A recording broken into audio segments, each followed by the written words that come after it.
porque implica que una burguesía que se había acostumbrado, digamos, incluso asociada al capital imperialista, a gobernar mediante dictaduras militares o mediante partidos que eran más directamente de ellos, como fue los primeros que gobiernan, digamos, en Brasil, que era el PCDB, ¿no? Después hay una transición antes porque gana también Collor, bueno, hay distintas crisis que ahora no lo podemos hacer tan largo, no lo vamos a desarrollar, pero por ejemplo el sector más moderno de la burguesía brasilera se identificaba con el partido que realmente tenía nombre de socialdemocracia, que era el de Fernando Henrique Cardoso.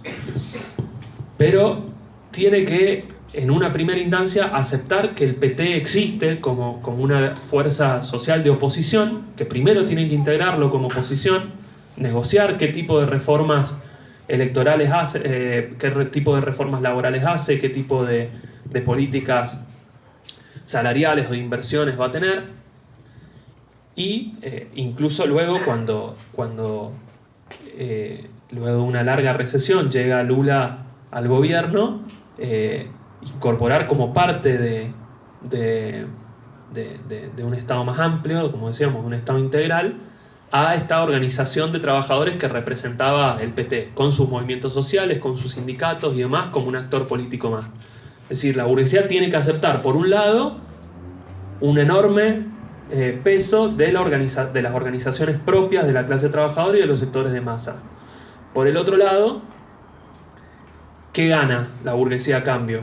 Poder influir, digamos, directamente en esas organizaciones. ¿Por qué? Porque ya esos sindicatos, esos movimientos sociales no son organismos que luchan contra el Estado, sino que pueden tener, el Estado también tiene sus representantes adentro, ¿no? ¿Ah? Sí, dependiendo la situación. Es un negocio sobre todo para la enorme fuerza social que tenía esos trabajadores y el peso, digamos, que había tenido. Es una neutralización. Ahora, la gran pregunta es si las neutralizaciones pueden ser eternas, ¿no? ¿Por qué es un peligro también Bolsonaro? Si el mayor negocio para la burguesía es neutralizar, hay un gran problema, digamos, que es también parte de esta ideología reformista del PT y que es lo más extendido también incluso en la izquierda, de esta idea de que vos desde determinadas trincheras, de determinadas relaciones de fuerza, el Estado se puede convertir en una especie de campo de disputa, ¿no? Entonces, si vos lográs que en el Estado te reconozcan a las organizaciones sin techo, a las organizaciones sin tierra, a las organizaciones indígenas, al movimiento de mujeres, y vos vas conquistando mediante eso legislaciones y demás, vos podés llegar a neutralizar, aceptando, vos te moderás, ellos se moderan, más o menos de a poco. Cualquier kirchnerista saldría con el famoso apotegma o el teorema del kirchnerista, que es: hay que saber medir las relaciones de fuerza, ¿no? Como si las relaciones de fuerza fueran una cosa como el clima, ¿no? Que uno sale y pone el termómetro, cuando en realidad las relaciones de fuerza se hacen, ¿no? O sea, Bolsonaro, por ejemplo, no era una relación de fuerza que estaba hecha. El tipo construye una relación de fuerza a partir de determinadas condiciones que se lo permiten, pero también por fuerza de voluntad, por iniciativa, por fuerza, por prepotencia de justamente esos sectores más reaccionarios. Lo que sucede es que en un momento de gran auge o de gran desarrollo capitalista, esto es un buen, digamos, modelo o negocio.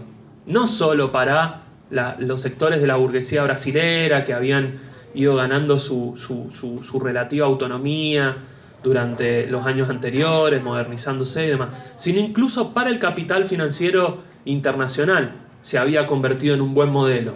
Era una forma en donde supuestamente con gobiernos donde vos reconocieses el peso de estos sindicatos y demás, podían, también el neoliberalismo lo podían administrar partidos de este tipo. Entonces, si uno ve el desarrollo excepcional que tuvo Brasil, y que a mí justamente me tocó dar una charla en la UTN hace unos días sobre el desarrollo de Argentina y la crisis económica de la Argentina propiamente dicho. Entonces en algunas partes lo comparabas con Brasil y llorabas, ¿no? Porque es lamentable, es paupérrimo, digamos, el desarrollo de la Argentina comparado con el de Brasil. No tiene parangón. Toda la discusión del desarrollo de Argentina, toda la discusión, por ejemplo, de la Argentina fueron las retenciones. ¿Por qué? Porque la soja se fue para arriba. ¿Y qué lograron? Y porque, bueno, teníamos soja. ¿Y qué más? Y unos autos. y pará de contar. En el caso de Brasil fue mucho más excepcional. Por un lado, por las características propias de Brasil. O sea, que tiene que ver con la geografía de un país continente que le permitió este ciclo en alza de las materias primas que en Argentina tanta bonanza nos dio, el fondo de la soja y tanto. Bueno, Brasil, imagínense que tiene entre el 20 y el 20, creo el 22% de las tierras cultivables del mundo. Un quinto de las tierras cultivables del mundo están en Brasil. O sea, es una riqueza, además de todas las riquezas nacionales que implica tener el Amazonas y demás. No te pongo... Nosotros tenemos el Aconcagua. Tienen el 16% del agua dulce del mundo. ¿Está bien? Es decir, que es vital para poder producir eso junto con la mecanización que tuvo la agricultura, que imagínense que si en la Argentina tuvo eso, en Brasil fue realmente una explosión.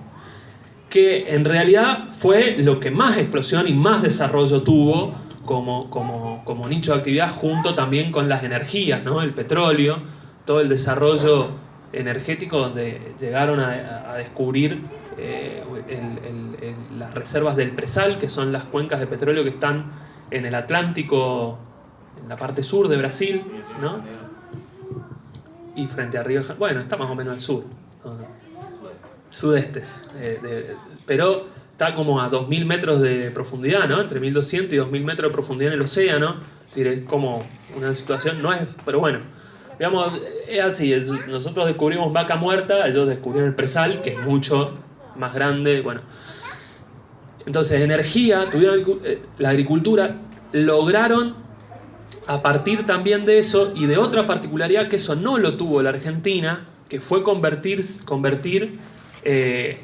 a Brasil en una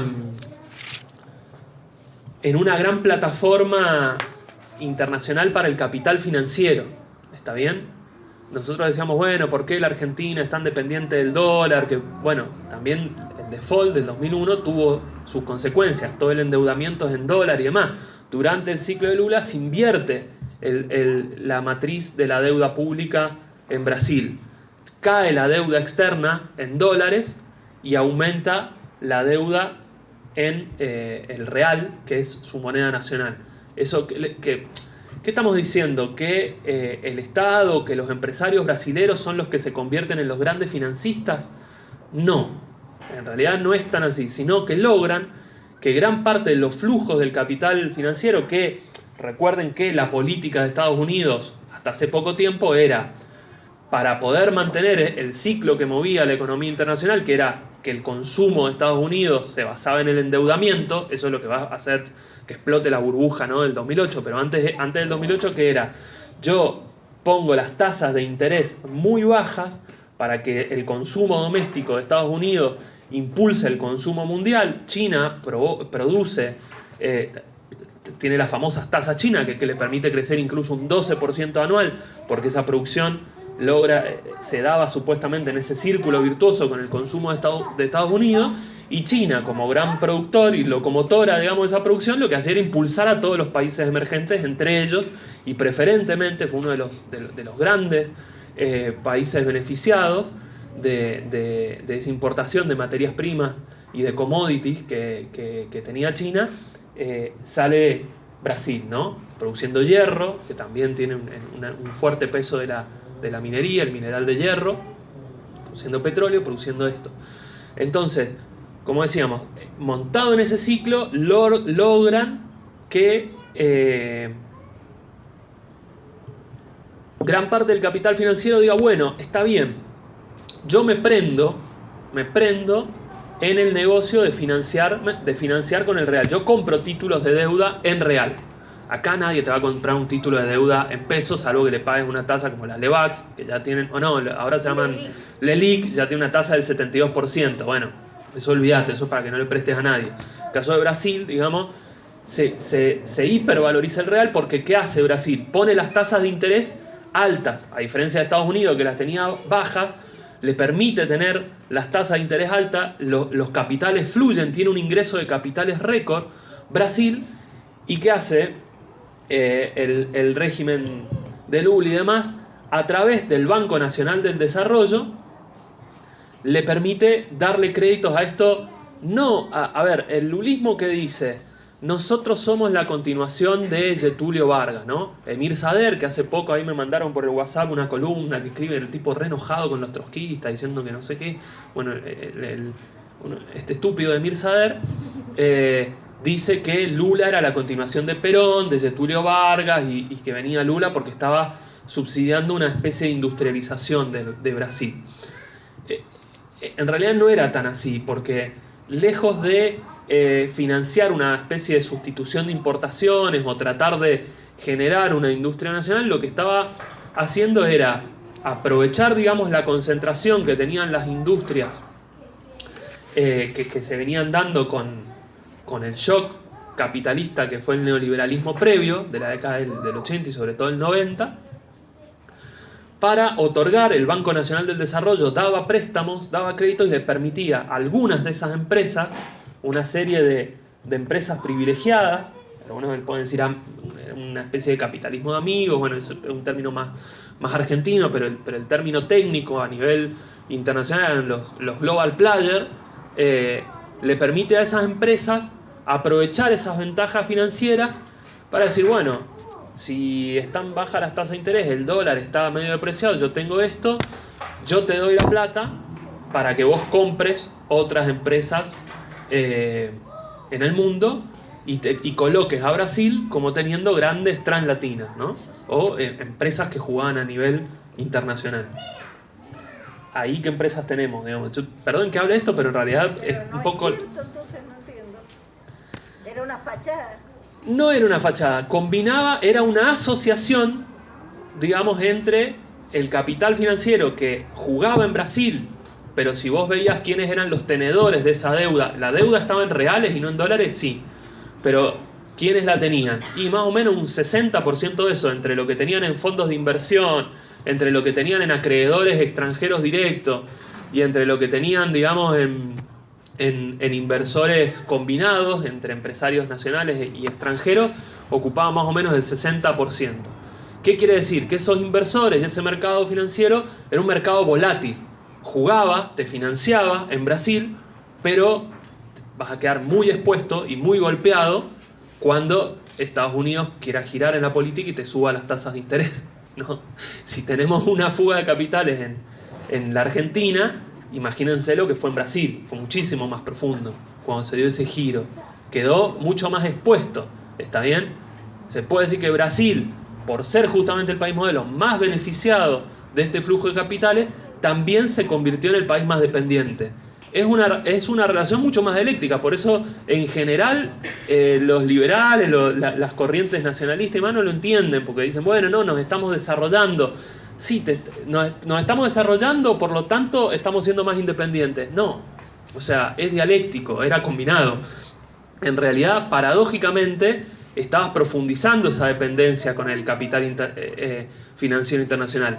Eras más autónomo en el término de que lograbas que alguna de tus empresas se posicionaran. Odebrecht y Petrobras ya venían desde la época de la dictadura jugando con eso, pero acá jugaron varias empresas más, ¿no? Entre ellos Vale, que es la que tenía acá el potasio Río Colorado, ¿no? Pero eran empresas privadas, ¿está bien? De Brasil, a los cuales se le beneficiaba y se le financiaba. Los frigoríficos, ¿y a quiénes le compraban? Además, eran medios pillines también, porque se aprovechaban de esa ventaja, y así como nosotros también, no eran solo los brasileros, también en un momento de mucho auge en la Argentina, hubieron algunos argentinos pícaros que se quisieron aprovechar de esas ventajas, entre ellos Pescarmona, que ahora terminó y quizás termine engomado la cárcel, pero él se aprovechó, él quería comprar la rama hidroeléctrica de la General Electric y jugar como una empresa global. Bueno, no le salió, obviamente lo sacaron carpiendo a Pescarmona, quería ir más alto.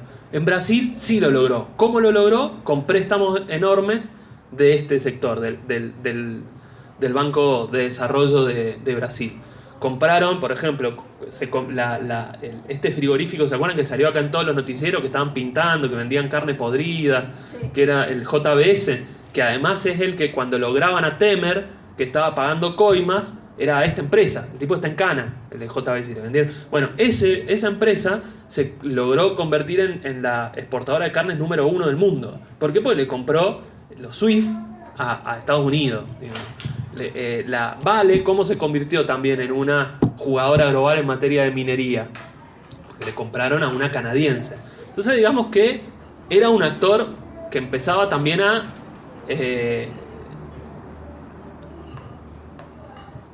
molestar. ¿Se entiende también? Estaba avanzando demasiado.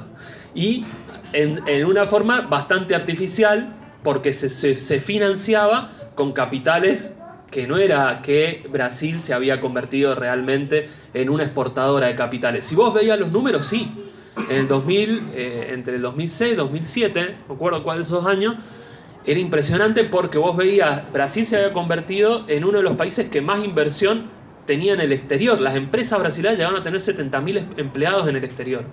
¿Está bien? Llegó a estar 12avo en el ranking de países que más invertían en el exterior. Y si vos si sacabas a los principales países del mundo exportadores de capitales, Japón, Estados Unidos, Francia, Alemania y demás, estaba entre el único de los emergentes que le ganaba era Hong Kong, porque exportaba más invertía más en el exterior que China, que Rusia, ¿se entiende? En esos momentos era la gran emergencia, digamos, de Brasil. E incluso surge en teoría que decía que Brasil se había convertido en una especie de subimperialismo, ¿no? Decían que estaba. Ahora, como decíamos, era una relación dialéctica lo que había en Brasil. Tenía todas estas ventajas, es decir, podía hacer cosas que la Argentina no podía hacer ni soñándolo, ¿no? Ni poniéndolo a randazo a distribuir trenes, ni haciendo todas esas boludeces. O sea, tenía todas estas ventajas de la enorme maquinización de la agricultura, la enorme facilidad de mano de obra que tenía con ciudades que estaban entre las más pobladas del mundo, este enorme flujo de capitales, pero a la vez mantenía grandes aspectos de su atraso histórico, entre ellos, sin ir más lejos, la productividad del trabajo, que no por nada la productividad del trabajo sigue siendo la última palabra, digamos, para medir el nivel de desarrollo de un país, ¿no? Y paradójicamente, la brecha entre la productividad de trabajo del Brasil y de los países avanzados, en lugar de achicarse, se amplió, ¿está bien? Porque al ser tan selectos los niveles de empresas que tenían, y Brasil, además de tener todo esto, tiene también un enorme mercado interno, ¿no? Que a veces en determinados momentos les permitió tener políticas anticíclicas. De hecho, Brasil zafó muy bien la crisis del 2008, teniendo políticas anticíclicas y tratando de tener, y Dilma logra, de hecho, ser reelegida, ¿no? Pero, como decíamos, no logra sortear esa matriz que en última instancia era una traba importante para poder decir, bueno, dejás de ser un país dependiente, tu productividad del trabajo se empieza a acercar a lo de los países más desarrollados y eso te puede permitir a vos ser un exportador de capitales más real. Y no, la productividad del trabajo, como decíamos, si comparándola hoy con Estados Unidos, con Francia, con Alemania, con cualquier país avanzado, esa brecha no se tendió a cerrar, se abrió. Para los que estuvieron en la charla de la UTN o los que la vieron por YouTube, en realidad van a decir el Lautaro está re loco, porque en realidad, como en la charla anterior me tocaba hablar mal de la Argentina, no de Brasil, había mostrado cómo la productividad del trabajo en la Argentina es terrible, porque si vos la comparás de la década del 50 a la actualidad, cómo evolucionó, comparada con la de Brasil evolucionó un montonazo, ¿no? 5 veces más creo que evolucionó en comparación con la Argentina. Pero aún así, en comparación con los países más avanzados, eso no pasó, ¿está bien? Que esto es lo que llevó a que, bueno, cuando cambia justamente este ciclo internacional de la crisis del 2008, o sea, el endeudamiento de las familias norteamericanas, empiezo a deconstruir todo lo que construí hasta la charla hasta ahora.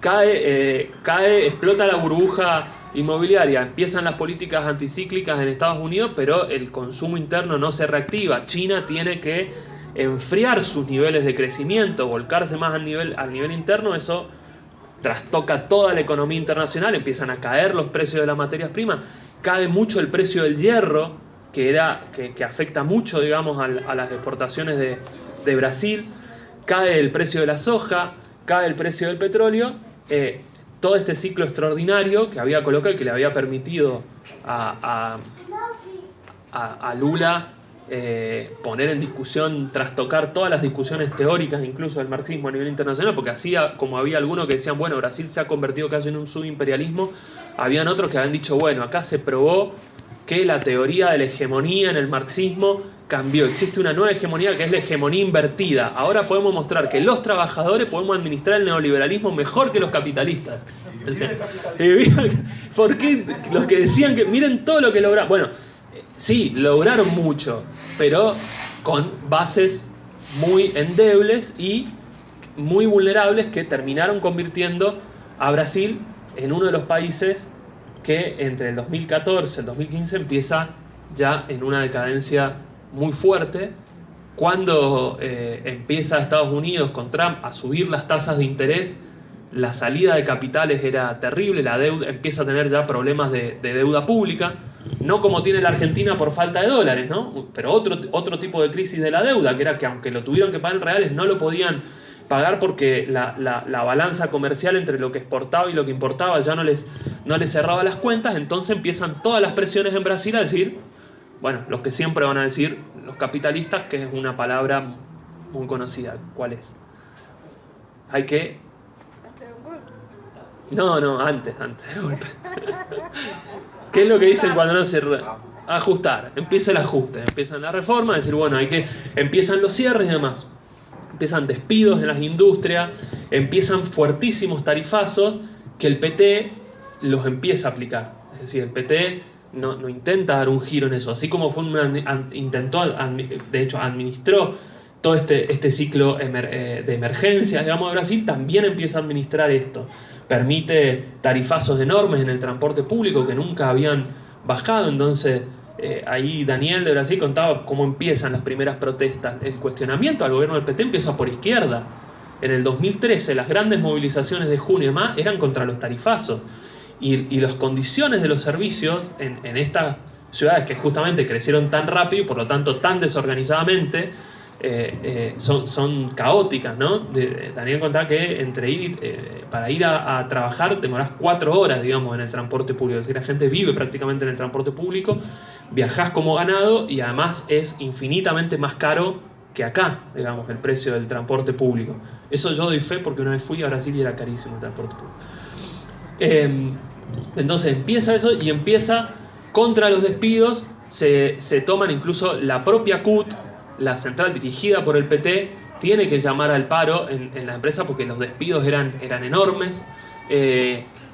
Se dan movilizaciones en las plazas. Los estudiantes atacan porque en donde gobernaba el PSDB, o sea, la derecha más neoliberal, los ataques eran peores. Por ejemplo, en San Pablo tienen que salir los estudiantes secundarios porque cerraban las escuelas, digamos, ese era el nivel de ajuste que había. Es decir, las grandes movilizaciones en Sao Paulo, Florianópolis, eran las que llevaban adelante los estudiantes secundarios.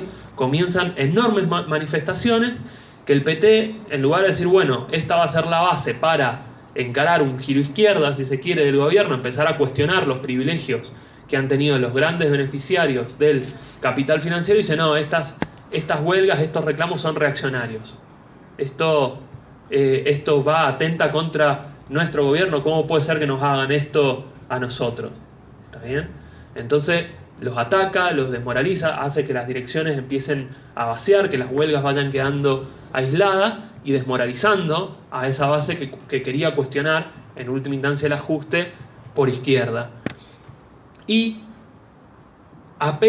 empieza a apelar también, ya lo había empezado a hacer desde antes, a este mecanismo, este presidencialismo de coalición, se basaba justamente en la compra de voluntades a partir de la corrupción y todo lo que va a ser lo que se va a destapar después con las distintas grandes causas judiciales.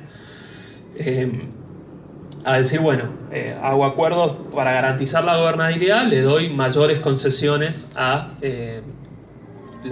los grandes partidos capitalistas, negocio, me compro estos diputados, estos me quieren cagar, bueno, acuerdo con esto, hacen distintos repartos de esto. Ahí empieza a emerger un nuevo actor, ¿está bien? Luego de que se disperse y que se desmoralice y que empieza a correr el peligro, en ese momento, ¿qué decía el imperialismo?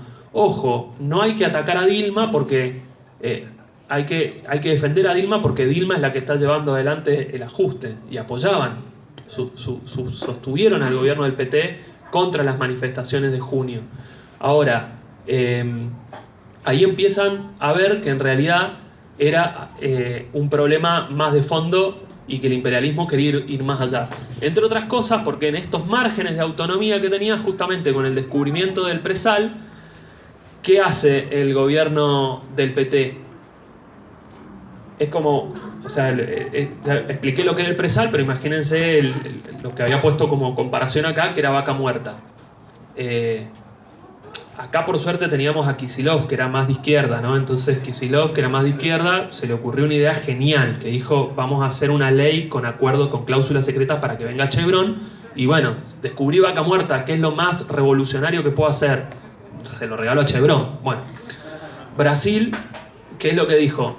Vamos a hacer una licitación para el presal, teniendo en cuenta que estaban estas tendencias recesivas y demás, primero un concurso interno cerrado, para que lo ganen, para que compitan las empresas nacionales, ¿no? Petrobras y demás. Eso activa, o sea, acá que hemos tenido el gusto de que nos gobierne Aranguren y Guasel, que estuvo la semana pasada, sabemos que los muchachos de las petroleras son, digamos, de los capitalistas del mundo, los que mejor defienden sus intereses económicos, ¿no? De hecho, ahora el último tarifazo era porque le teníamos que deber las pérdidas que tenían por el gozo, y que le ponían el ejemplo de Homero queriendo cobrarle a la familia de Milhouse lo que ya habían pagado. Bueno, imagínense que si te hacen esa paparruchada, digamos, con esto, cómo pusieron el grito en el cielo con esa distribución del presal, ¿no? Dijeron, no, ¿cómo que se la vas a dar a Petrobras? ¿A nosotros? ¿A la Shell? ¿A Chevron? ¿A Texaco? No. Y ahí empieza a actuar el imperialismo a partir del Departamento de Estado norteamericano y demás, con un actor muy fuerte que empieza a jugar, que es el Poder Judicial en Brasil, con influencia directa. ¿Está bien? O sea, esto no es una cuestión conspirativa de mandaron un estiuso para que armara una causa. No, acá no mandaron a ver, el juez Moro, que es este mártir de la democracia, anticorrupción y demás, su mujer, o sea, su esposa, ¿está bien? Es representante de la Shell, ¿está bien? El que inicia la operación Lavallato, ¿no? Que va a ser todo lo que va a propulsar, o sea, era directo. No sé si han visto la serie Billions en Netflix, donde está el fiscal de Estado, que la mujer trabaja con... ¿Nadie ve esa serie? Bien. Se la voy a ver ahora. No van a ver Billions. Bueno. No los Minions, Billions, de Billonarios, que muestra toda la corrupción y el fiscal de Estado que investiga y cómo les ponen multas. Bueno. Ahí empiezan a destapar y decir, a ver muchachos, si le entregaron esto clavado, que el circuito de gobernabilidad siempre se basa en las coimas, es parte del régimen de gobierno de coalición, este presidencialismo de coalición se basa en eso, investiguemos porque seguro que Petrobras pagó coimas para que hicieran la licitación con esa medida.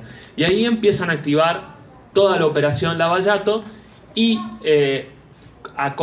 empiezan a intervenir otros actores también financiados por equipos de fundaciones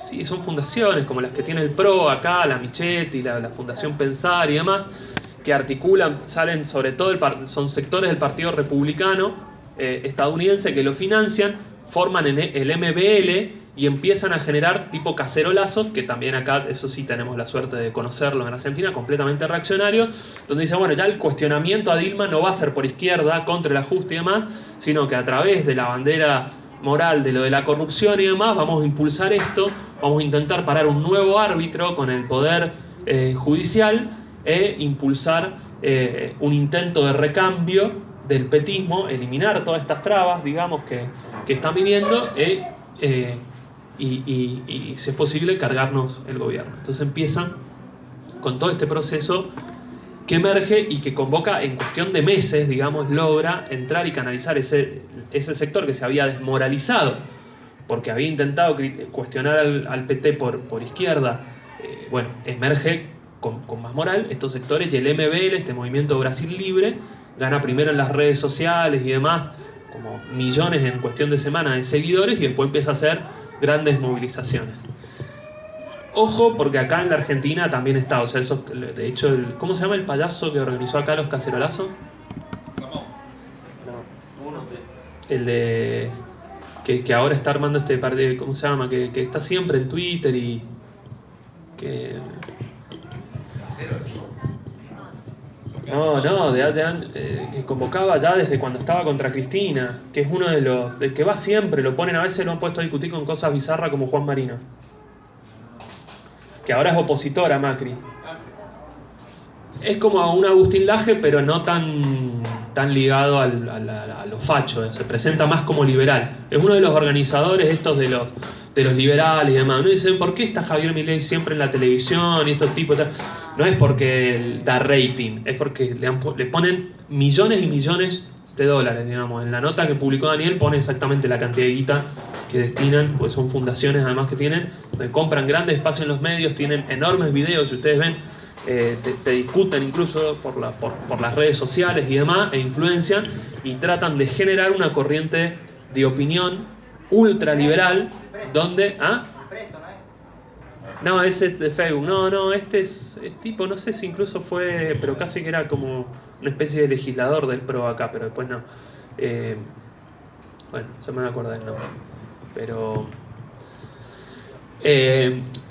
haciendo una activa campaña muy furibunda diciendo, bueno, acá el problema es la corrupción, los políticos generando esto y diciendo todos estos derechos sociales, incluso atacando duramente lo que son las conquistas como los derechos de género, digamos, también, porque se va a ser otro actor que más bien va a irrumpir en último momento con Bolsonaro, va a ser el último acuerdo que hace Bolsonaro, que es con las iglesias evangélicas. Pero entre esos movimientos, el poder judicial, digamos, y esto, empiezan ya las manifestaciones por el impeachment y un cuestionamiento que nosotros tempranamente empezamos a denunciar como golpista y reaccionario, que no era que iba solo contra el gobierno, sino que iba contra las conquistas de los trabajadores y que quería hacer girar todo justamente a la derecha, porque su liberalismo se basaba en privatizar todo, terminar con una ultra reforma liberal que terminara con todos los derechos laborales, porque justamente es lo que ellos denominan que por culpa de esos impuestos es que la economía está estancada, ¿no?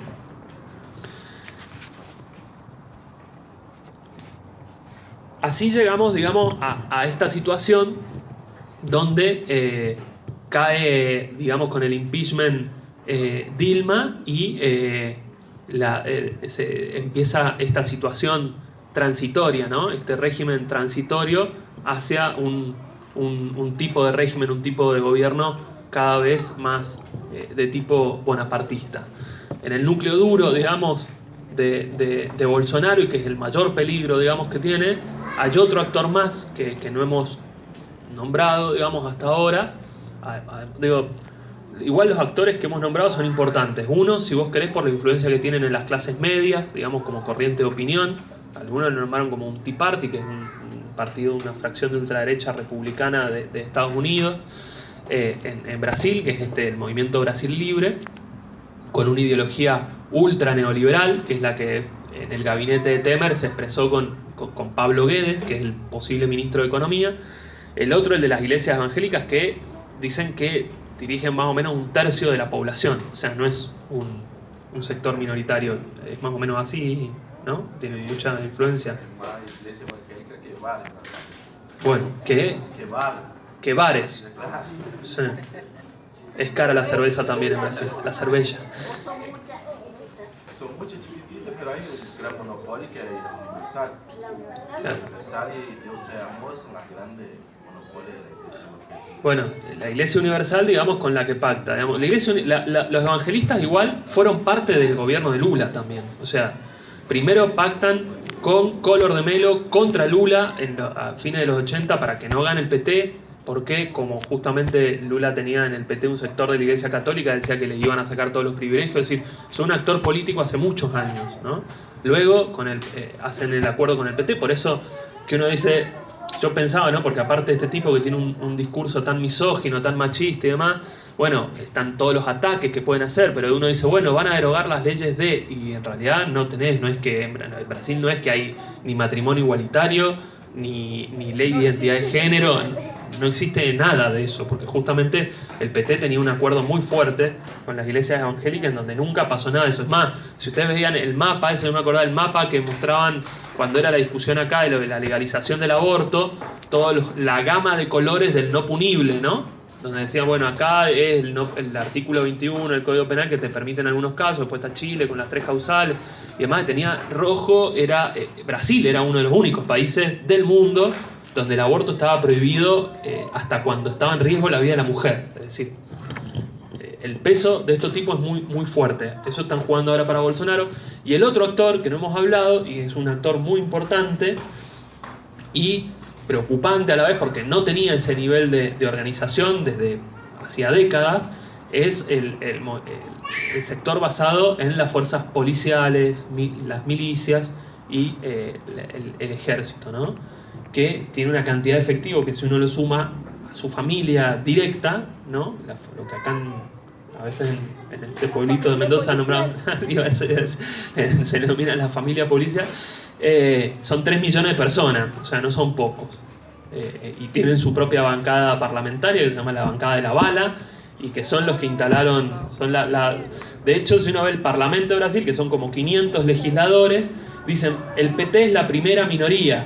¿Por qué? Porque tiene un bloque de 56. Vos decís, ¿cómo? Pero no dan los números. No, sí, porque la mayoría son pequeños partidos, son pequeños conglomerados, y más bien los que articulan alianzas, dice que lo que había como antecedente de este bloque político de Bolsonaro eran las 3B. La B del buey, ¿no? Que eran los intereses más del agropower, la Biblia, que son las bancadas, que es un poderoso lobby parlamentario evangelista, y la tercera vez la de la bala, que son la de los milicianos y la policía militarizada de Brasil, que es un factor muy importante justamente por la favelización que tiene Brasil, el conflicto urbano que ha tenido conatos de aspectos que muchas veces se le llega a denominar de guerra civil y que son muy importantes con el asesinato. Bueno, está la famosa película esa Tropa de Elite, que se los muestra con una cuestión, pero hay cosas mucho peores, ¿no? Y que tienen también una fuerte campaña ideológica de que todo el nivel de violencia urbana que existe, con un nivel, una tasa de criminalidad y de asesinato que es de las más altas del mundo y demás, es culpa de los derechos humanos, sería culpa de ellos porque los delincuentes quedan libres cuando los detienen y demás, ¿no? Entonces es un tercer actor, un núcleo duro fascistizante muy, muy duro. ¿Qué es lo que le cuestionamos nosotros justamente al PT? Que la respuesta frente a eso fue intentar volver a actuar con mayor normalidad, mientras que Bolsonaro logró que lo que antes era un cuestionamiento anti-PT por derecha con Marina Silva, con partidos más neoliberales normales que tenían un descontento, si se quiere eso se transformase en odio. Bolsonaro lo logró convertir en odio, ¿no? En condiciones particulares de esta crisis orgánica y demás, articuló este discurso y lo convirtió, digamos, en eso, digamos. En contrapartida, el PT era todo moderación, es decir, hay un impeachment, hay un golpe institucional, bueno, banquemos, ya van a venir las elecciones, preparémonos, tenemos al candidato que mejor mide, lo meten preso a Lula, Y se le algo... cae No, y peor, o sea, no hay hacen un acto nomás.